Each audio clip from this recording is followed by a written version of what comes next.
Hi, ಇವತ್ತು stick potato ಮಾಡೋಣ ಬನ್ನಿ. 2 ಕಪ್ ಮೈದಾ ಹಿಟ್ಟು, ಸ್ವಲ್ಪ ವೈಟ್ ಎಲ್ಲು, ಸ್ವಲ್ಪ ಉಪ್ಪು, ಪುಡಿ ಉಪ್ಪು,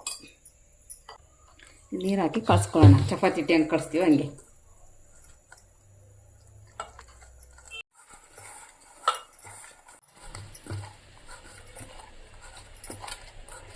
ಒಂಚೂರು ಎಣ್ಣೆ ಹಾಕ್ಕೊಂಡು ಮುಚ್ಚಿ ಒಂದು 5 ನಿಮಿಷ ಮಾಡ್ಬಿಡೋಣ. ಬೇಸಿರೋ ಆಲೂಗಡ್ಡೆನ ಇದ್ರಲ್ಲಿ ಹಾಕ್ಕೊಳ್ಳೋಣ. ಇದ್ರೆ ಅಚ್ಕಾರದ ಪುಡಿ, ಧನಿಯಾ ಪುಡಿ, ಗರಂ ಮಸಾಲ ಪುಡಿ, ಅರಿಶಿನ ಸ್ವಲ್ಪ, ಜೀರಿಗೆ ಪುಡಿ ಸ್ವಲ್ಪ, ಸ್ವಲ್ಪ ಉಪ್ಪು,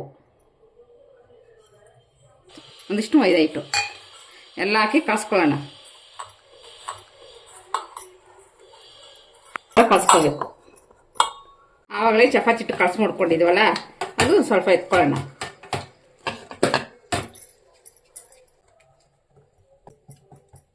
ಚಪಾತಿ ಹಿಟ್ಟು ಹೆಂಗೆ ಮುಚ್ಚಿದ್ರೆ ಆ ಥರ ಉಜ್ಕೊಳ್ಳೋಣ.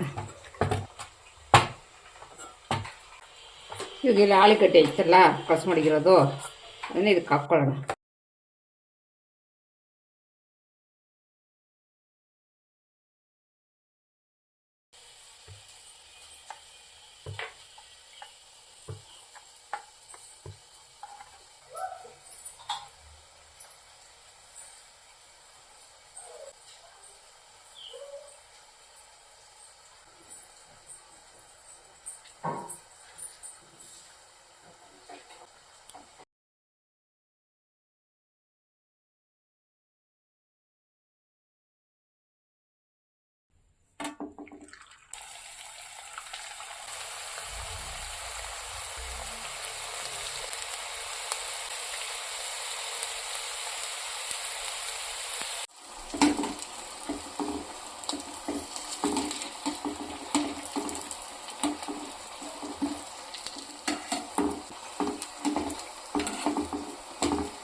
ಇವಾಗ ಸ್ಟಿಕ್ ಪೊಟಾಟೊ ರೆಡಿ ಆಯಿತು.